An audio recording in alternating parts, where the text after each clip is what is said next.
Hey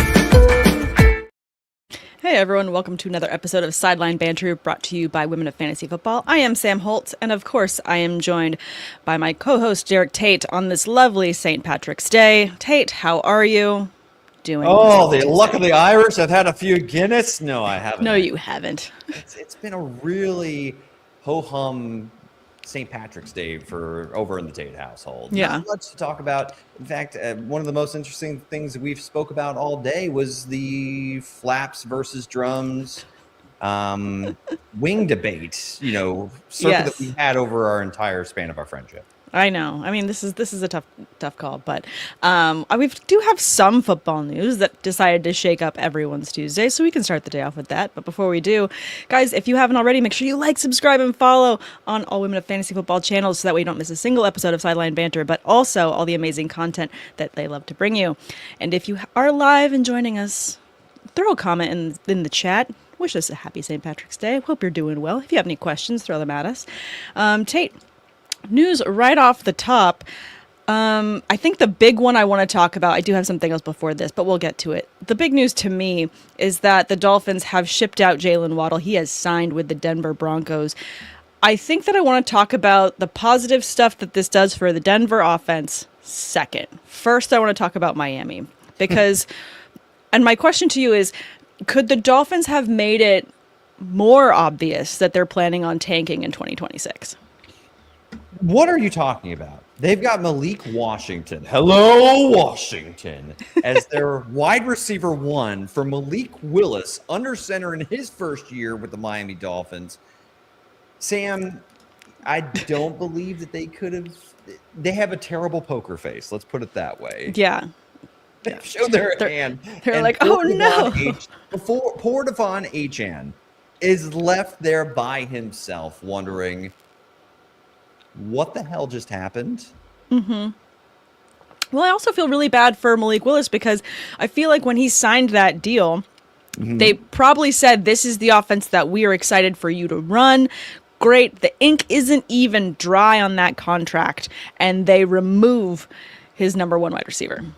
Malik Willis hasn't even decided what number he'll be in 2026, and they've already traded Jaylen Waddle off the roster. Yeah. I bet he doesn't even have like official accommodations there in Miami yet. And he's still packing boxes because at this rate, it's awkward, right? This doesn't feel, I mean, I guess it's not there's worse things I feel like that have happened in the NFL that, leadership and teams have done to players. But this is a top list for me. This is pretty bad.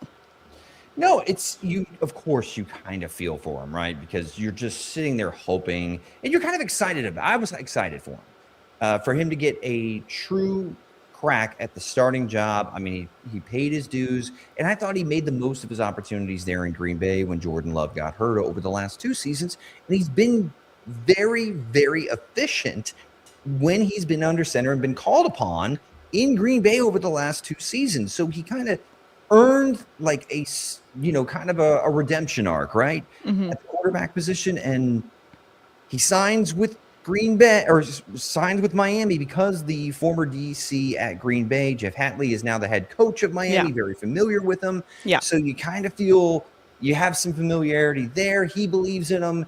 And then you go and trade away Jaylen Waddle and you look at the rest of the receiver room. It's Malik Washington. It's Taj Washington. It's Jalen Tolbert. Don't forget about him. I'm sorry. He's a guy. Forgot about you, Jalen. Tutu Atwell. Yeah, another guy. I know that name. I understood that reference. Well, Sam, needless to say, they've got a lot of work to do at wide receiver, and I'm very, very, very bummed out for Malik Willis because you can't be super optimistic about what to expect from this Miami offense with the lack of proven pass catchers currently on the roster. Yeah. It's just a little bit, like I said, it's awkward. when it comes to also looking at fantasy value, I want to get to this question for Josh first before I bring up the Devon Achane conversation, because you're trying to find, I'm always going to try and find something positive. I'm trying to find a bright spot, talk about him in a second, but this one from Josh. The Dolphins are going to have over 475 rushing attempts and 3 winning games. The old Arthur Smith mentality, establish it. And that kind of feeds perfectly into what I want to talk about with Achane. In terms of what to expect with his volume this season, knowing that he is also, incredible in the passing game. He can catch the ball when it's chucked to him. And there's going to be, I feel like, a lot of that in terms of how this offense is going to be structured.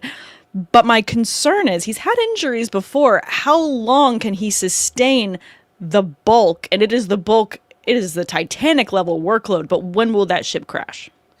Well, Sam, you say that. I'm not going to really cast any forward thinking as far as like his past injuries that he's had, because we thought that calf injury for Achane was going to be an issue heading into last year, and then he played 16 games and had a great season. But the thing that when they signed Malik Willis and they decided to part ways with Tua Tagovailoa, the first thought that I had was that passing volume is probably going to take a big dip. Because you think about Tua's game, right, Sam? What did he want to do? He wanted to get the ball out of his hands really fast, play on script, didn't want to hold the ball and take unnecessary hits. Now you got Malik Willis, who's more of an improviser, who likes to hold the ball. Sure. And I don't think I've ever seen him take a check down that he likes during his NFL career, even with the Green Bay Packers. And you don't have Mike McDaniel drawing things up anymore for Devon Achane in the screen game. I'm worried about Devon Achane's pass catching floor and now the efficiency to go along with it, because you just don't. Who are you scared of if you're a defensive coordinator facing this Miami Dolphins offense in 2026? You're not scared of any of the receivers. What about Greg Dulcich? Greg Dulcich, great hair, but we're not doing a hair. It's not best in show. It's we're talking about him as like scaring the bejesus out of opposing defenses, and I just don't see anybody on the roster right now outside of Achane, which means all the resources are going to be geared towards slowing him down. Yeah, he's a great player. I just think he may be a knockdown outside of the top 10 for me entering 2026. I think that's fair. And then in terms of, again, going back to what you can expect passing game wise from Achane, Josh in the comments saying, well, without any wide receivers, Achane gonna pull a CMC and have 120 targets. I think that's optimistic. Even for the Miami Dolphins, again, given what you just said, because the other thing that you mentioned that I want to kind of underline here is I think Malik Willis does have some rushing upside here. In terms of, yes, he's going to hold on to the ball, maybe not be great at checkdowns, but maybe that's going to help take some of that running pressure off of Achane from different schemes. Maybe he can get a little bit of the run in as well. It's just really hard to find any vertical upside on this offense going into this season. But, we've got the draft coming. I would love to kick it to you and say, what draft prospects do you think make sense? But I think they could use every position, so it's kind of hard to narrow it down. Certainly at wide receiver or tight end. The extra first round pick for offloading Jaylen Waddle, and I guess we'll talk about the Denver offense here in a second. But the big reason, Sam, that I'm really concerned about Devon Achane's pass catching floor, even though Malik Willis looked good in the spot starts that he got last year, in some of the spots, like the 2 games that he started in week 2 and week 3, he threw a combined 33 passes. 33 over a span of 2 games. Like, feels like that should be higher. The volume, unless that target share is just going to go through the roof to Devon Achane, then I'm really concerned about his pass catching floor, which is really anchored and supplemented his like weekly floor and PPR formats last year. I don't know if that's going to be as reliable in 2026. I agree.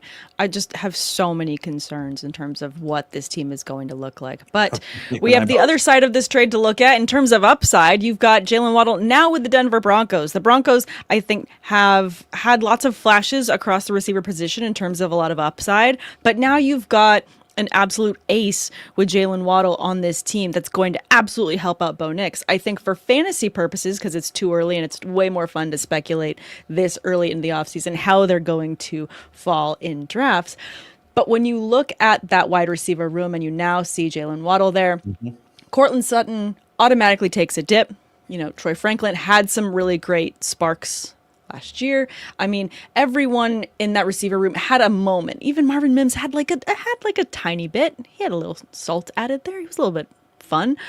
But now you've got this number one elite wide receiver that is Jaylen Waddle with Bo Nix, and you've got obviously a passing game that's going to continue to feed targets out there onto the field. And Waddle's been fantastic. He's had to make catches out of nonsense coming from Tua. So I do feel like there's going to be a lot of great upside to grab him early in a draft. The question is, how high is he going to go and how far is Sutton going to drop? Waddle baby, waddle baby, waddle baby. Yeah. I was waiting for it. yeah. But so when it comes to Jaylen Waddle in the Denver offense, I'm super excited because it's so easy to forget that this guy truly has wide receiver one talent, because some of his best years and when the Miami offense was whole there for a couple seasons and Mike McDaniel was humming and Tua was kind of reaching his peak value, Tyreek Hill was healthy. So he was always second fiddle to Tyreek Hill. Yeah. I don't see anybody in Denver. I like Courtland Sutton. I think if you want to say they're 1A, 1B, that's fine. But to me, Jaylen Waddle's the 1A. 1C. 1A, 1C. That's, you can call Courtland Sutton's name starts with a C. So yeah, that's kind of where I want to put it. It feels better. Make him the 1C.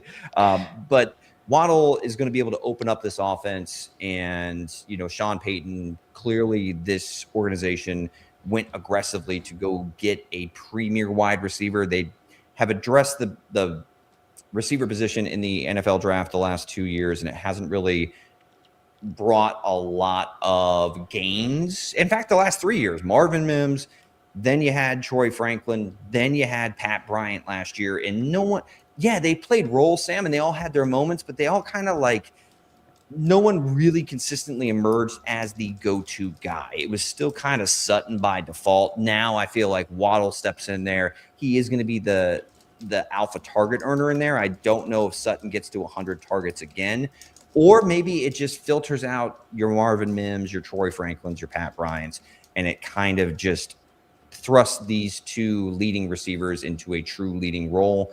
And I think it makes me super excited for Bo Nix in the Denver Bronco offense in 2026. That definitely makes me excited. And again, I feel like in terms of finding a true north for this offense, this is going to help immensely. I feel like, you know, Waddle has demonstrated the ability to be that number one wide receiver when Tyreek Hill went out last year, just like you mentioned.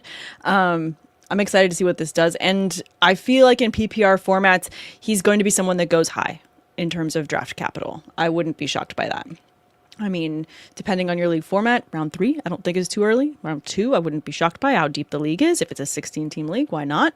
Again, PPR formats is kind of where I'm thinking, and not necessarily talking like 2 QB if we want to get nitty-gritty with it. Yeah, I'm going to go the sweet spot for Jaylen Waddle. Definitely feels like the 3rd round. If I can get him in the 4th round, I'm all for it as my wide receiver too. Love that. This one from Josh in the comments. Waddle is going to be the Joker Peyton wanted Ingram to be. Waddle is going to be fun this season if Bo Nix looks more like his rookie year self. I don't generally, that Joker role is usually tagged or hit with like a tight end or a running back. But to Josh's point, they don't really have a Joker, like a leading Joker candidate at either of those positions. I thought RJ Harvey was kind of a disappointment last year in how he was utilized. And then Evan Ingram was, I think, very, very underutilized. Maybe it was just something when it comes to the scheme or the system, or maybe he wasn't giving Sean Payton the vote of confidence that he needed to be able to be where he needed to be in certain moments. Who knows what it is? Sean Payton's a little bit funky when it comes to his usage, but if they're giving up a 1st-round pick for him, Sam, I feel very confident that Sean Payton's got big plans for him in this offense in 2026. Absolutely. You don't pay that without planning on using him immediately. So kind of excited for that. Another move that was made, Hollywood Brown has now signed with the Philadelphia Eagles. I can't wait to see what Josh puts in the comments on this one for his Eagles. But this is a move. Hollywood Brown is a receiver. Is this just kind of insurance? Because I have the feeling they've been trying to trade away AJ Brown, and these are not apples to apples wide receivers, in my opinion. But do you feel like this is just adding wide receiver depth to the room for when they do inevitably trade AJ Brown? No, you're going from like a Ferrari to a Volvo if you're trying to justify AJ Brown to Hollywood Brown. Yeah, it's apples to like garden gnomes. It's not the same thing. It doesn't match up. It reminds me of the John Cena garden gnome that they used to sell on WWE. Anyway, I digress. You can't see me. Anyway, Hollywood Brown, this is a depth signing. I'm sorry. He couldn't make really much of an impact with Patrick Mahomes. He wasn't fantasy relevant there. He wasn't really super fantasy relevant during his prime years with Lamar Jackson. He's a speed receiver that's aging and is like on his, fourth team before the age of 30? Yeah. Like, depth signing. It's not good math. But I'm not going to have any fantasy expectations for Hollywood Brown outside of maybe like an occasional DFS dart throw or maybe best ball just to see what happens with the AJ Brown fiasco once we get past June 1st. I think that's fair. All right. The Eagles fan himself has chimed in. Josh saying Hollywood will play the old MVS role in Sean Mannion's version of Matt LaFleur's offense. That's a very like Russian nesting doll set of analysis. I feel like that's a GPS destination that I don't want to. I'm going to click. I'll go a different route. But it's like when your GPS tells you U-turn ahead, and then you do the U-turn. It says U-turn ahead. It's like, what do you want from me? I feel like I want a Scottish GPS because that feels like an honest GPS. You missed your turn, you idiot. Anyway. Very fair. All right. This other news is very random, and I'm gonna read it straight from Instagram via DraftKings because I sent this to you and I love that. I'll just send you and Josh news. And I'm like, well, this is getting talked about on the podcast later. But the Indianapolis Colts have signed Notre Dame basketball player Carson Tout, who has never played football. He will be mentored by teammate Mo Alley-Cox, who took the same path in 2017. This is just one of those really fun little news segments where you're like, oh yeah. And then Mo Alley-Cox has had like different flashes of relevance on different teams, but it's just kind of like a fun, I don't know. Like he's a guy, and to be fair, he's a 6'8" guy, so he's a big guy to play tight end. And this just really feeds, I think, every ESPN and every news broadcaster's bag of tricks of just saying, he played basketball, right? That makes him athletic. Like, just cue all the takes on basketball to football ratios there. Well, as a former play-by-play announcer, maybe I would go ahead and bring up, hey, he played basketball, did not play football until he decided to go ahead and sign with the Indianapolis Colts. Carly Gordon taking a swing or a shot, if you will, from beyond the arc. I'm trying to make him fantasy relevant. I like it, and I will never say anything ill of Carly Ursay because I love what she's doing, and she's so much fun to watch. But this is also, she said it as they ended the season this last year, that her GM and her head coach are both on the chopping block. She expects wins from this team this season. And if they have to pull out all the stops from this point of the offseason, and they can sign him right now and maybe he doesn't make the roster, and this is just kind of a fun little news moment. But I'm not mad at it. If you want to play to win the game, you use every tool in your arsenal, even if it's like this one really random one that's like the IKEA wrench that you kind of throw away normally. I think maybe this was a suggestion from Phillip Rivers as he was on his way out the door. Hey, by the way, maybe if you want to get a tight end, go to the basketball courts because Antonio Gates, he played basketball and he turned out to be a Hall of Fame tight end. So P. Riv just, still has some influence, apparently some pull, but yeah. Perhaps. Not to go on a Colts tangent. One thing I can say I respect about Carly Gordon. Some are going to throw a lot of shade at the Colts organization for paying Daniel Jones, giving him a contract extension coming off of a torn Achilles. Yeah. And while, yes, the first 10 weeks of the season, he was outstanding and the offense was humming. But we've seen Daniel Jones have a decent year and then get paid and then, revert back to the old Daniel Jones. Yeah. So it's a risk. Alec Pierce, signing him to over a $100 million deal.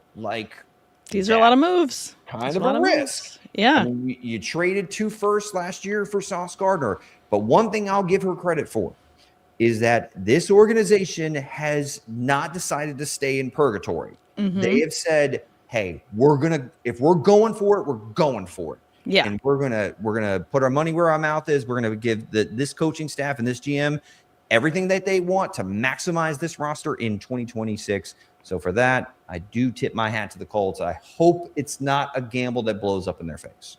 I love that you say it that way too, because I feel like there's so many other teams, like my Steelers, who don't make moves that do anything besides just be a move on the board. It's just like when you're playing chess and you're just moving your pawns and you're not actually moving any big pieces and you're just thinking, I'm going to kind of try to play defense here. This is a team that's at least taking swings. So I like that for them in terms of trying to find upside in this. So I don't know. That was just a really fun random news tweet that I saw that come through. I'm like, I got to talk about this. It's a good one. Show. It's a good one. Yeah. Now, today's show, we're going to be going through the NFC North. We've been going through all the NFC divisions and talking about the moves that each of these teams has been making.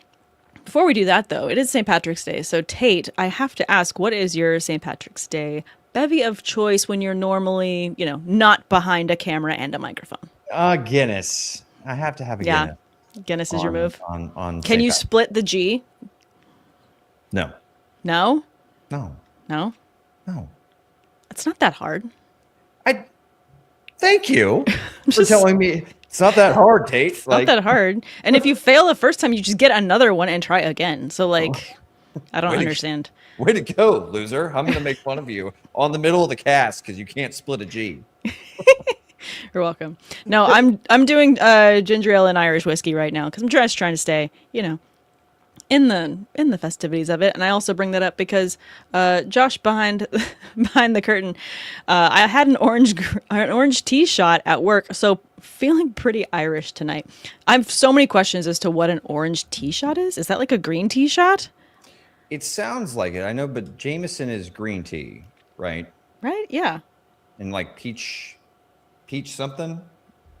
It's got like a schnapps or something weird in it. I'm not a mixologist. Once upon a time, I did create and trademark the drink Taterade. So I'm scared of that. Don't be. You have never tried it. So how would you know?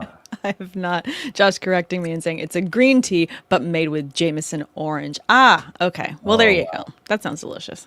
So we were on the right track. We were circling the correct thing. All right, let's start with, I think, what's going to be the most fun to talk about. It's got to be the Minnesota Vikings because they went ahead and they signed Kyler Murray.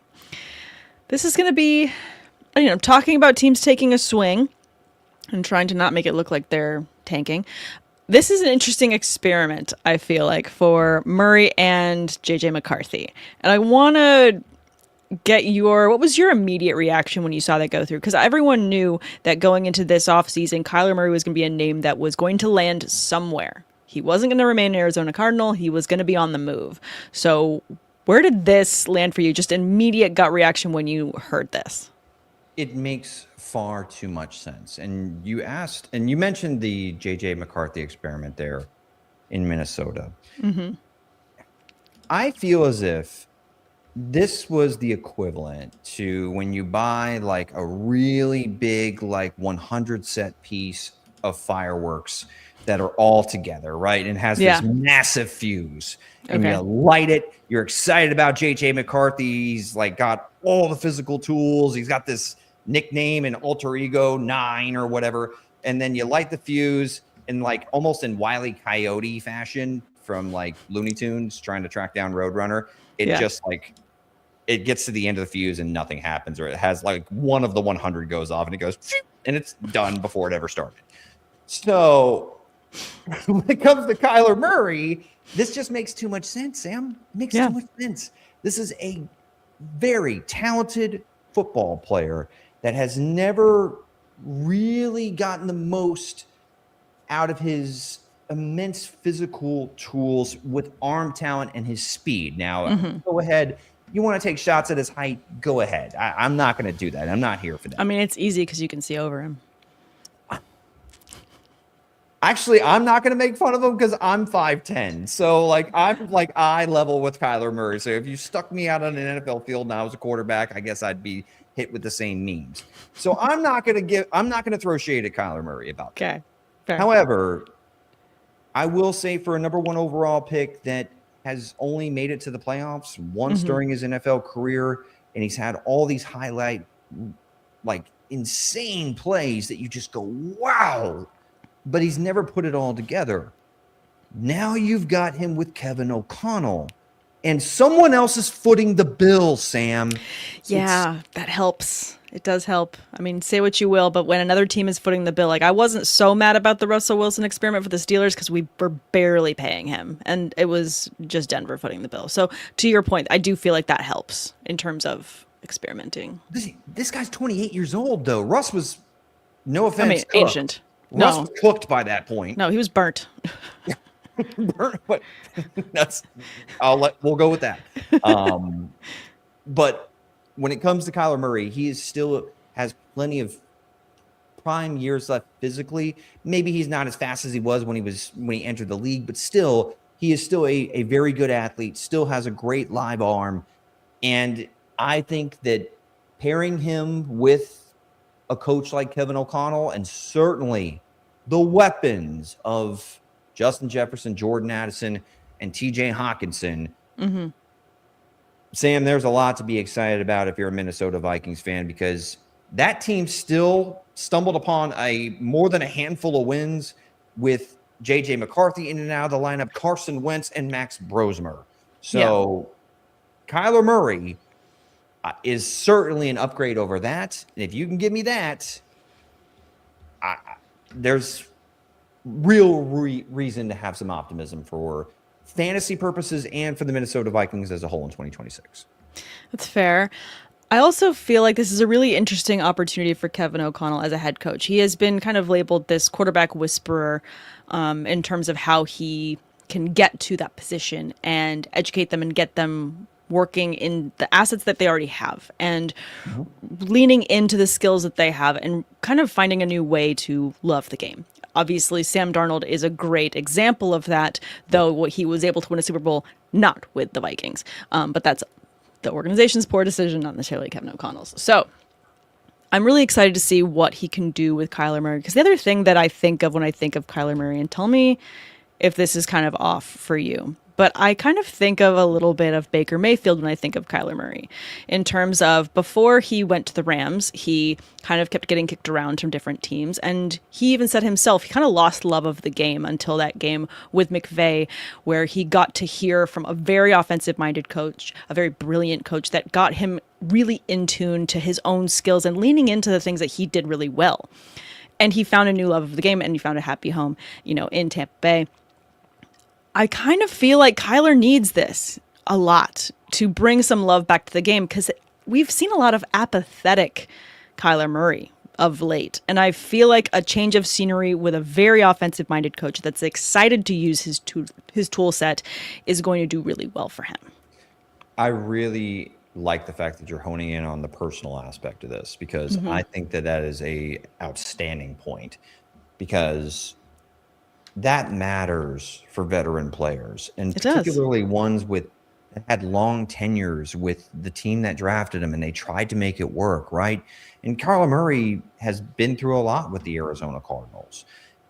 I mean, I know that's different positions, but you mentioned Baker Mayfield and the love of the game and being able to be rejuvenated after getting to connect with Sean McVay. Yeah. I kind of think that's different position, but I think that's what Mike Evans was looking for. And that's why he left the Tampa Bay Buccaneers, because he wants to feel rejuvenated, feel like he's optimistic that he's going to get the most out of the few years that he has left of prime Mike Evans football with an offensive mind like Kyle Shanahan. So yes, if you pair an immensely talented football player who with a great mind that has a track record of getting the most out of players. I think there's a lot to that, Sam, and I think that has legs. And certainly Kyler Murray could be the next in line for some of these reclamation projects at quarterback, and he fell in a great spot to really resurrect his career.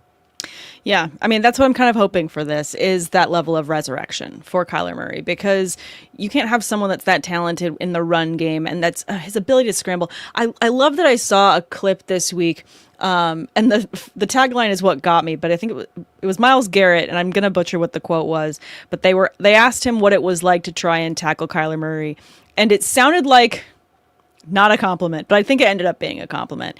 And he said, "Have you ever tried to chase a chicken?" And it made a lot of sense when they packaged that with the clips of how Kyler runs and how he scrambles. He is problematic for defenses in terms of, yes, he's small, but he's fast. And I do feel like with the right offense to get him running quickly and scrambling, but not just scrambling, but scrambling 4 yards and getting him back to the run game. I think that's going to be really great for him, and not just for, his psyche as he's playing, but for this Vikings team that absolutely could win this division, because I do feel like there's a lot of opportunity here. I like that you're going with the Myles Garrett quote.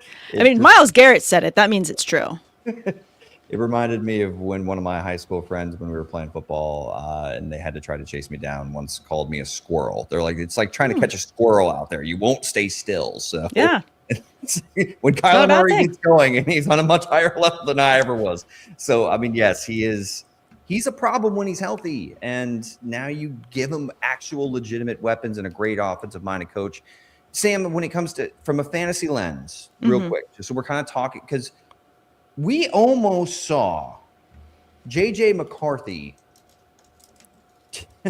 ruin Justin Jefferson's 1,000-yard campaign streak to start his NFL career. Oh my God. It was that bad under center last year. It was so bad. So if Justin Jefferson, we got the answer. He's almost quarterback proof, but not at the bottom of the barrel. I guess no one is. But Kyler Murray, I certainly feel confident that Justin Jefferson re-enters comfortably the wide receiver 1 conversation in fantasy football for 2026. I'm sure there's going to be plenty of fantasy managers out there that feel a little bit burned by what he did last year, and so it's going to be hard to find that trust again. I do feel like this move helps his fantasy value immensely in terms of just getting him someone that can and could be more consistent. I feel like there's going to be a little bit of buyer's hesitation going into this draft season, though. Everyone's going to be sitting there, fool me once, and they're not going to hit draft. And someone else is going to be like, fool me twice, when he falls to them in the next round. So let me take Justin Jefferson in the second round all day, every day, and twice on Sunday this year. Bet. I like it. In terms of trying to address any other holes you see for the Vikings, we have the draft coming around the corner. Is there a position that you feel like you really hope that the Vikings hit as an organization going into it? Or do you feel like many of these teams, it's kind of one of those drafts, unless you're going for, an elite edge, going for corner, you're kind of going for best available? Yeah, I could see them making potentially like a day 2 move, or maybe day 3 at running back. I know that Jordan Mason was kind of underwhelming last year, and I know they restructured Aaron Jones' contract, but Aaron Jones is certainly up there in age. I think Jordan Mason, that magic that he had in 2024 to start the season when Christian McCaffrey was on the shelf, that kind of fizzled out when Aaron Jones had a hamstring injury earlier this year, and Jordan Mason didn't do a whole lot with it. Now, granted, it was a mess offensively, so you may just want to throw the entire year out the window. But I wouldn't mind seeing them potentially go running back. Maybe Jadarian Price from Notre Dame is a name that kind of sticks out to me. And if you're looking at the rest of the roster, sure, you could try to replace Jalen Nailor at wide receiver, but I think that you want Jordan Addison and Justin Jefferson to do the heavy lifting. So I don't think that that's really a priority. Eli Stowers, though, is a tight end with a really nice pass catching profile. Now, you're not going to ask him to block, And I just don't know exactly what we're going to get from TJ Hawkinson in 2026. So maybe having someone to push him, yeah, I think that's fair. Makes a little bit of sense, but I don't know if I see the Vikings, having to, be desperate at either of those positions offensively. I honestly believe maybe offensive line or addressing some of their needs on the defensive side of the football is probably where they're going to prioritize during the draft. I think it makes a lot of sense. This last one from Club Fantasy before we move on to the next team. I traded Bryce Young straight up for an injured Kyler in Dynasty last year. Not mad about it. That's past you doing future you a favor. I will say I like it because I'd rather have Kyler than Bryce Young. Yes. I mean, he's got Justin Jefferson will say now, that there is some risk with Kyler Murray from a long-term perspective because he did basically the Cardinals were eating a bunch of dead money to say, bye-bye, Kyler. Yeah. If it doesn't work out this year in Minnesota, is there going to be another starting position available for Kyler in 2027? I honestly think that if the Carolina Panthers build off of what they did last year, and it seems like the organization is kind of behind it with how much money they spent in free agency, I probably feel a little bit more confident in Bryce Young's long-term future than Kyler's right at this very moment, but I still believe in Kyler more as a talent. So I like the trade, but it does come with a little bit of risk. Well, the risk is small because he's their QB3. They already have May and Hurts. So that's the kind of move we like making in Dynasty, the depth. And also hoarding good QBs away from your opponents because the strategy is in playing keep away. That works. I deeply believe that. All right, let's talk about the Detroit Lions. They lose David Montgomery. But we got to talk about the run game that is left there. Obviously, you still have Jahmyr Gibbs. And then they went ahead and signed Isiah Pacheco for depth. I don't feel like Pacheco has necessarily that angry running left in the tank, given the injuries that he's had. I feel like this is just Gibbs all day, rushing volume. Insane. I don't know that it's going to be, I'm going to knock on something so I don't jinx it, but I don't necessarily see Isiah Pacheco vulturing touchdowns away from Jahmyr Gibbs, given his success this past season. I'm 100% with you that he is not anywhere near the threat to limiting Jahmyr Gibbs' fantasy ceiling that David Montgomery was. Even in a weird year for the Detroit Lions last season, still 158 carries, still 716 rushing yards, and 8 rushing touchdowns for David Montgomery. And that was with him kind of feeling like he was being phased out of the offense. Pacheco, on the other hand, could not outplay and a vastly slowed down Kareem Hunt. And Sam, the last 2 years, Isiah Pacheco has not topped 120 carries. Yeah. So the durability and just the overall productivity, he's nowhere near the threat that David Montgomery is. So this is all systems go, all gas, no brakes for Jahmyr Gibbs and a running back one overall fantasy ceiling in 2026. I mean, I agree with that. I guess the question is it too soon to just say that he's RB1 for 2026 in terms of your running back rankings? Knowing what we know that the Falcons have done with Bijan Robinson. I have to, if Christian McCaffrey's healthy in this San Francisco offense, Sam, he's RB1. But Bijan Robinson, I would rather have Jahmyr Gibbs. I have more faith in the Detroit offense, even coming off of a weird year, than I do with what's going to be under center there for the Atlanta Falcons. I think just more scoring opportunities, right? That's what I'm banking on with Jahmyr Gibbs. So yeah, I'll have it McCaffrey 1, Gibbs 2, Bijan 3. I got to keep CMC at 3 with Mike Evans going there, taking so many targets. Kittle's going to come back healthy. I'm just in terms of where the passing game and those touchdowns are going, I think you spread the ball out a little bit more. Yes, you've got, Amon-Ra St. Brown there, obviously with Lions, not ignoring that. Just saying, I feel like, I don't know, Gibbs is younger, Bijan's younger. I mean, I'm going to give them the 1-2 over CMC this season. And if just by saying that I reverse jinx and someone else drafts CMC and he has an amazing season, I'll just say you're welcome. You're not choosing a wrong answer here. I mean, if of All all right the answers. injury concerns, though, if McCaffrey does have an injury history and the other two players don't. So if that is the tiebreaker, then I totally understand. I'm not going to argue with you about it. I think my favorite thing here is Josh has got, the cherry on top of the analysis here. Pacheco is ass, Gibbs to the moon. Poignant analysis. You paint with words, Josh. I appreciate you. And this one as well. Bijan split with Algier last year and still outscored Gibbs. Both won't have quality backups. Give me Bijan. So if you're going CMC, I'm going Gibbs. Josh is going Bijan.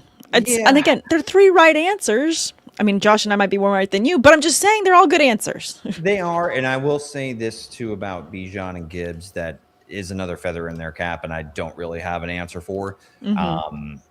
The efficiency for both Bijan and Gibbs as ball carriers were both, I think, significantly better, probably due to just the volume of touches, but still, they were better on a per touch basis than McCaffrey was as far as just efficiency goes.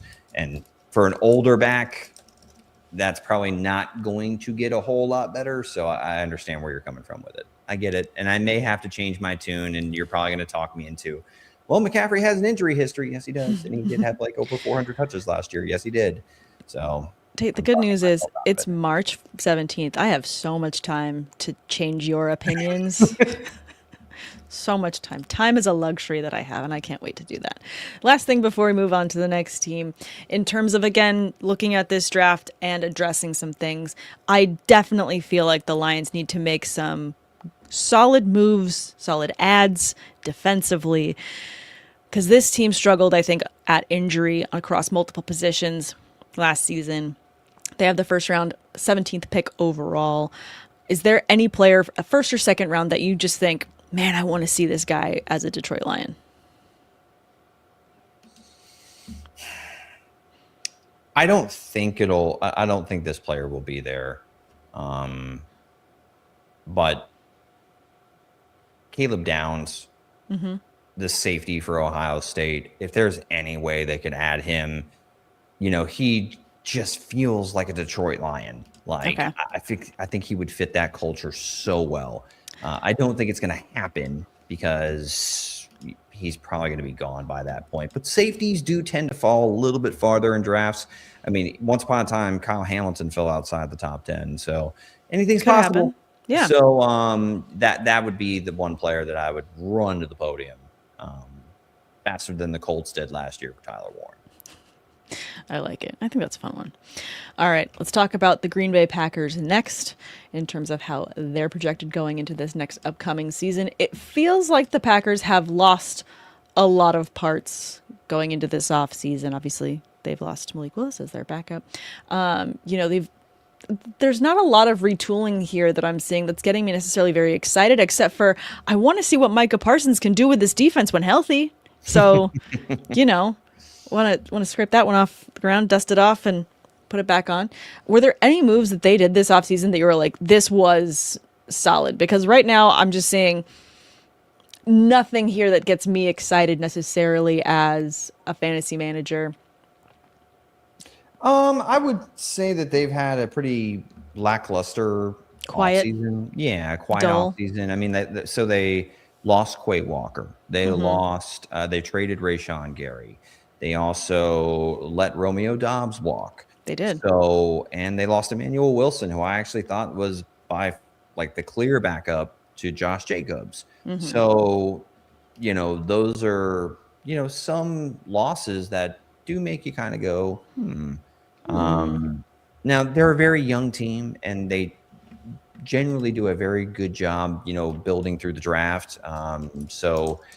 But no first rounder this year because of the Micah Parsons trade. So maybe that they're not able to, replenish those positions quite as well as in years past. But yeah, I think it's been pretty lackluster offseason for the Green Bay Packers.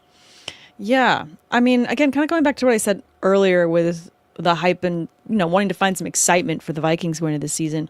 When you look at this division as a whole and you think of, okay, teams that have bright spots to make moves to go forward, to progress forward, to make it to the playoffs, to make it to the Super Bowl. Obviously we just talked at length about Gibbs for the Lions being a bright spot for fantasy. But in terms of making moves that can win them games, the Vikings are near the top of that list. And then we can pivot and just immediately talk about the Bears, because I definitely feel like the Bears this last season had a lot of arguments and great playoff moments, especially for Caleb Williams, in terms of an argument as to why they deserve to be in the conversation for a team that can take this division or at least make it very competitive. I feel like the Vikings could be a challenge, and kind of, because, I mean, I'm just not that excited about the Packers going into this year. Are you? Well, I think you have every, reason to think that maybe they didn't get much better, but I thought they were a pretty damn good team, Sam, when they had Micah Parsons. So if he comes back healthy, I think that they're going to be just fine. I mean, yes, they lost Quay Walker, but they also acquired Zaire Franklin, who is, 2 seasons ago, he led the NFL in tackles. Like he's Sure. he's a pretty damn good veteran linebacker. Losing the DC though, that's also a thing. Like part of the reason I thought the defense looked pretty damn good was because Hatley had them all kind of gelling together and playing very damn well. So Yeah. We'll kind of see how that impacts that side of the football, that loss. But when it comes to the offense and getting excited about the Packers over the Bears, I think the Bears' arrow is definitely pointing up. Now losing their center to retirement and having to trade for Garrett Bradbury, that's kind of unfortunate, but you just kind of got to roll with the punches there. But trading away DJ Moore, I think, was probably the right move, Sam. I know it sounds crazy because DJ Moore is a good player, but Luther Burden. Let's talk about it. Like, Yeah. how excited are you about Luther Burden, and who would you rather have between him and Rome Odunze? In terms of how they both shape up, I'm really excited to see what we get out of Luther Burden going into this season. I think that when you remove a veteran presence that started off the year with them, obviously, he does a lot for that locker room. But now it can be Rome Odunze. And by extension, Luther Burden gets this new level of responsibility as wide receiver 2 here. I feel like there's a lot of great upside with him in terms of volume that's at hand. And by removing DJ Moore, you've got a lot more opportunities, to not only increase those targets, but get him those opportunities because he's fast. He's got some really, really great speed. Get him out wide and open. And because when you have the coverage that's going to be going on to Odunze this season, he's going to have a lot of opportunities for those long, lengthy touchdowns. I call him saucy when he gets the ball in his hands. Like, the dude has a lot of juice. And it was more so the worry that I had when it came to Luther Burden was, is he just going to dominate the slot snaps? Are they going to get him a bunch of manufactured touches? I had some questions about his polish as a route runner because of what he was asked to do at Missouri. So I didn't really... His projection was one that was a little muddy for me, but the physical tools were all there. And we saw that usage, Sam, really start to ramp up over the back half of the season. And I thought he made some really impact plays. So you probably don't make that move if you're Ryan Poles, the GM, to trade away DJ Moore if you didn't feel confident in Luther Burden's role expanding on a permanent basis. But another big rising star in that offense is Colston Loveland. And I know you were high on Colston Loveland heading into the year, and it got out to a horribly slow start because it was just so crowded there. But towards the end of the year, he was dominant, really damn good, like right there neck and neck with like Tyler Warren and as far as rookie tight ends that are starting to hit the ground running. So I feel really good about the top 3 pass catchers in this offense, with Ben Johnson dialing up a ton of explosive plays and the maturity that we saw from Caleb Williams last year. Really high on this Bears offense. And when you talk, when we You see how excited I am talking about the Bears offense? That's kind of why I wanted to stop talking about the Packers, because I'm way know. more excited to talk about the Bears. I mean, what makes you happened? excited about the Packers offense in 2026? I mean, having to guess which wide receiver is going to be wide receiver 1. I mean, Tucker Kraft, though. Tucker Kraft. Healthy Tucker Kraft. There you go. Dude. Yeah. Number 1 pass catcher. Kraft. There you go. Draft Kraft. Yeah. Draft Kraft. But besides that, I'm not really that excited about that offense. There's a lot more that the Bears were cooking with last season that I want to see more of. And all those investments, all of those dynasty shares that I have of Romeo Odunze, of Colston Loveland. I want to watch these develop and grow, and I'm just really excited to see what they can do as a team this season. I'm still going to be very fine with drafting Josh Jacobs. I think he is the driving force of that offense. Like, Fair. I still think he's like a top 12 running back. Like, I know it's boring. Mm-hmm. I know it's not going to be like, no one's going to go, oh, that's the sexiest pick in the world, but yeah, it gets the job done. Yeah. So Josh Jacobs is still good. The Bears running back room, though, Sam, this rushing attack was really productive last year. It was. And Kyle Monangai emerged. But it was a 1-2 punch. It wasn't like he phased DeAndre Swift out. It was a 1-2 punch. Yeah. I honestly think I'm really intrigued to like be able to get a piece of this Bears running back room, because I think that neither of them are going to demand super high draft capital, but I think that they can both be productive flex options, if not like a running back 2 type for your team in 2026. Or am I crazy?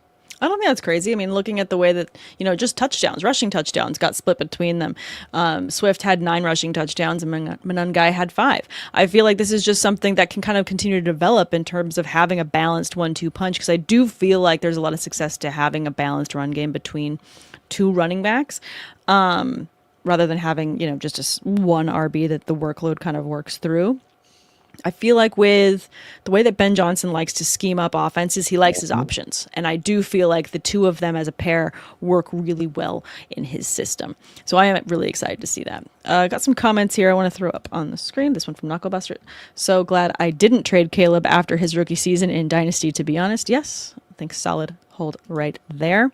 I want to ask you to kind of round out the NFC North. How would you rank how these teams are going to finish at the end of this season? Don't do this to me. No, I'm doing it. I'm going to answer it too. Okay. Yeah, it's too early. Before the draft, we don't know. I'm writing it in pencil. Yes, of course. Subject to change, but my gut tells me that 1, 2. Yeah, maybe the Packers are going to be at 4, and the Lions have so much talent on offense. It's so hard to sit there and put them at 3. It's crazy. But I'm going to go Lions 3. I really think the Minnesota Vikings still have a lot on defense. Justin Jefferson is that dude, and I'm not surprised if he goes on a revenge tour along with Kyler Murray on his own redemption arc, and they both really get the Vikings back in the playoff picture. I have them at 2. And I think the Bears build off of last year's success. And I know they won a lot of close games, Sam. And I know that Caleb Williams looked to be a miracle worker. And that isn't always sustainable, because we saw Jaden Daniels and the Commanders 2 years ago live right on the razor's edge of those close 1-score games, late game heroics. And then they started to lose those games. Even the mighty Kansas City Chiefs were snake bitten by that exact same thing in 2025. But I really do believe in the culture and what Ben Johnson is building there in Chicago. So I'm going to go with the Bears winning the NFC North. I'm going to go Vikings 2, Lions 3, and Packers 4. And I feel like weird about it. I feel weird about it no matter what answer I give, because that's how talented all 4 teams in this division are. I think that's fair, and I think that I would mirror the same picks, to be honest. At this point, again, we're writing it in pencil. We haven't seen the draft. We don't know what's going on. It'd be good to do a temperature check once the season starts, like maybe week 2, week 3, kind of look back at what our projections are and see if we want to move the needle on these things. But yeah, I'm just really excited to see what Kevin O'Connell can do with Kyler Murray this offseason to get him dialed in. And I guess if And again, if the Lions can make certain moves to shore up that defense, to bring them to a point where they can compete, I just think that it's going to be really hard to knock down the Bears right now just because they're riding high on the success they had last season. They had the catch. They were an extra 2 minutes on the clock away from getting that win in that playoff game. I just feel like there's such a high riding that, and there's got to be such a bitter taste in their mouth to not want to try and finish and go further this season. I'm 100% with you that the Bears, I think that they're going to build off of it, but it is kind of like it's a young team that won a lot of close games. So, there's not a lot of certainty in this division right now because I'm putting a lot of faith, Sam, in Kyler Murray. And he hasn't given me much reason to believe that he's going to be a huge upgrade. Mm-hmm. But I will say this. That offense was a disaster last year. They were. And they still won 9 games. They did. Is Kyler Murray over the likes of what's left of Carson Wentz and JJ McCarthy and Max Brosmer? Can he get you 2 more wins than those quarterbacks combined? I think the answer is yes.